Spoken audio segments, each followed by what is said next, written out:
স্বর্গ দেখিনি, কিন্তু সকালবেলা ঘুম থেকে উঠে চোখ খুলে যখন দেখলাম বৃষ্টি হচ্ছে, তখন মনে হলো কিছুক্ষণের জন্য স্বর্গেই আছি। এত গরমে একটু বৃষ্টি স্বর্গেরই তো সমান।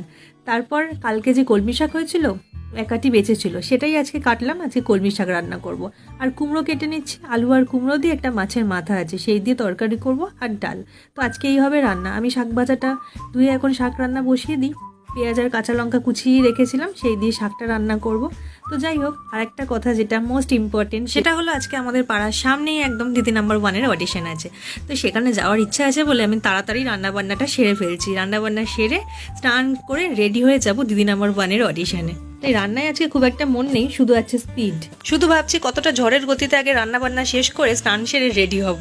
তো ডালে ফোড়ন দেওয়ার সঙ্গে সঙ্গে আমার রান্নাও শেষ হলো। তারপর আমি ঘরটার পুছে স্নান করে চলে এসে রেডি হয়ে নিয়েছি। আমি আর আমার ননদ দুজন মিলে যাব অডিশনে। অডিশনে ঠিক কি কি প্রশ্ন হলো সবটা শেয়ার করছি নেক্সট ব্লগে। দেখতে হলে সাবস্ক্রাইব। টাটা।